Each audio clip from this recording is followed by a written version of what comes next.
दोस्तों, आज हम इस वीडियो में बात करेंगे कंफर्ट जोन से बाहर कैसे और क्यों निकलें।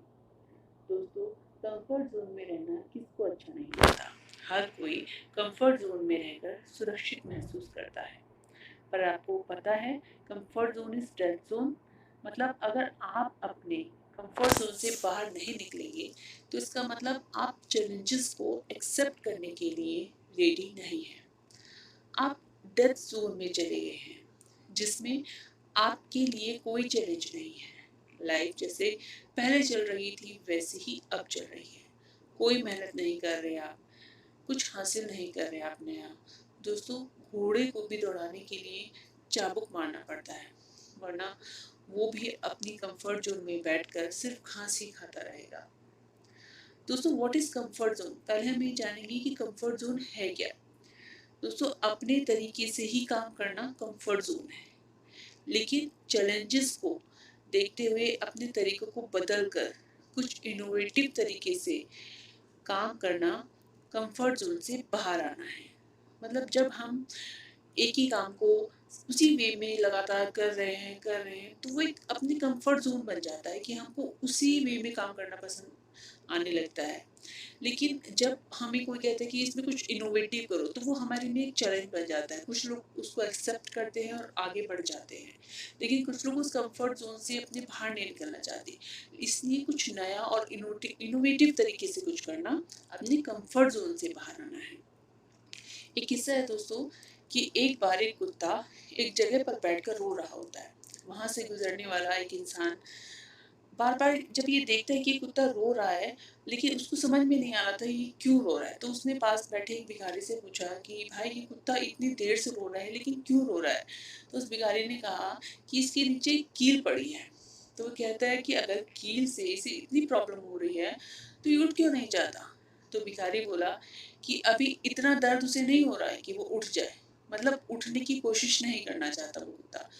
तो दोस्तों, ये माना एक कुत्ता है, एक जानवर है, ठीक है, लेकिन अक्सर इंसानों को भी ये करते देखा गया है। जैसे किसी जॉब से उन्हें परेशानी हो रही है, रोज परेशानी दिक्कतों का सामना करना पड़ रहा है, लेकिन क्योंकि सैलरी अच्छी है, छुट्टियां मिल रही हैं, तो जॉब छोड़ना नहीं चाहती। मानसिक शांति उनकी रोज मर रही है, खुद भी रोज थोड़ा थोड़ा मर रहे हैं, पर कंफर्ट जोन नहीं छोड़ना चाहते। अरे एक बार कोशिश तो करो कहीं और जॉब ढूंढने की। क्या पता इससे अच्छी जॉब, इससे अच्छी सैलरी मिल जाए, अगर अगर आप में काबिलियत है तो। क्योंकि दोस्तों, एक बार किसी जॉब से कोई इंसान अगर चिपक जाए और उसको लगे अरे अरे भाई, ये जॉब मुझे मिलनी तो नहीं थी पर पता नहीं कैसे मिल गई, तो बस बाय लक उसने सोचा कि ये जॉब मुझे बाय लक मिल गई। इसका मतलब उसने अपने आप पर कोई काम नहीं किया इतने वक्त तक, खुद को अपग्रेड नहीं किया, कुछ नया उसने नहीं सीखा।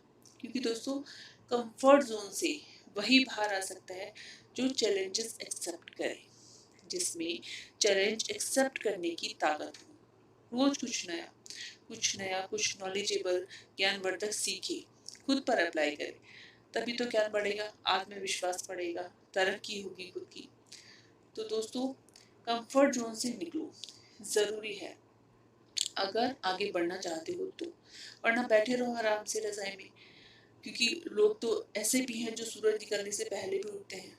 कितने ही महापुरुषों जैसे स्वामी विवेकानंद जी ने कहा था, उठो निकलो देखो, जिंदगी उससे भी ज्यादा खूबसूरत है जितना आपने सोचा है, पर उठो तो। एक किस्सा है स्वामी विवेकानंद जी का दोस्तों, कि ये किस्सा उस दौर का है जब स्वामी विवेकानंद जी धर्म सम्मेलन में हिस्सा लेने के लिए शिकागो अमेरिका गए हुए थे। दरअसल कुछ गलतियों की वजह से वो शिकागो में धर्म सम्मेलन से 5 दिन पहले पहुंच गए थे। स्वामी जी विदेश यात्रा के विषय में बताते हुए लिखते हैं कि जब मेरा जहाज शिकागो अमेरिका पहुंचा तब वहाँ इतनी ठंड थी कि मेरी हड्डियां तक जम गई थी। उन्हें ऐसा लग रहा था कि मेरी हड्डियां जम गई हैं।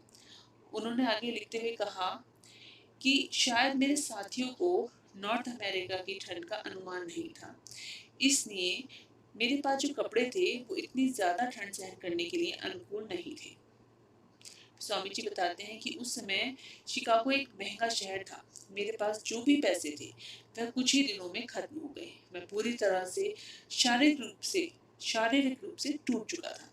मेरी वेशभूषा को देखकर वहाँ के बच्चे मेरे पीछे भागते थे। वहाँ पर रहते हुए एक समय ऐसा भी आया जब मुझे भीख मांगनी पड़ी, लेकिन मेरी वेशभूषा को देखकर वहाँ के लोग मुझे चोर समझते थे। शिकागो में मुझे हर दरवाजे पर तिरस्कार के अलावा कुछ नहीं मिला। स्वामी जी आगे बताते हुए कहते हैं कि उस समय मेरी हालत मरने लायक हो गई थी। एक बार को तो मुझे लगा कि मैं सब कुछ छोड़कर वापस अपने देश भारत चला जाऊं, लेकिन तब मुझे उन हजार देशवासियों की याद आ जाती जो मुझे दिलो जान से चाहते थे और मुझ पर विश्वास रखते थे। मुझे उन लाखों भारतीयों की याद आ जाती थी जो भूख से बिलख रहे थे। एक दौर ऐसा भी आया कि मुझे ठंड से बचने के लिए मालगाड़ी के खाली डिब्बों में सोना पड़ा। वो 5 दिन मेरे लिए जैसे 5 साल बन गए थे। वो दिन आया आखिर में जिसने विवेकानंद जी को पूरे अमेरिका में प्रसिद्धि दिलाई। उनका धर्म सम्मेलन में दिया हुआ भाषण सुनकर अमेरिका के लोगों का दिल गदगद हो गया। तो दोस्तों, इस कहानी से हमें क्या पता चलता है? इस कहानी से हमें सिर्फ इतना पता चलता है कि अगर स्वामी विवेकानंद जी उस समय 5 दिन शिकागो में ना रहकर वापस अपने इंडिया लौट आते तो ना तो भारत को वहाँ पर इतनी प्रसिद्धि मिलती, ना ही उनको इतनी प्रसिद्धि मिलती, क्योंकि स्वामी जी ने अपने कंफर्ट जोन को छोड़ दिया था। वो उस ठंड को सहन कर रहे थे सिर्फ इसके लिए, अपने देश के लिए। तो दोस्तों, यही इस कहानी में की शिक्षा कहती है कि हमें भी अपने कंफर्ट जोन से बाहर आकर कुछ करना चाहिए। आई होप दोस्तों आपको ज़रूर कुछ इसमें सीखने को मिला होगा। तो दोस्तों, please like, share and subscribe my channel and don't forget to press notification bell दोस्तों। Thank you.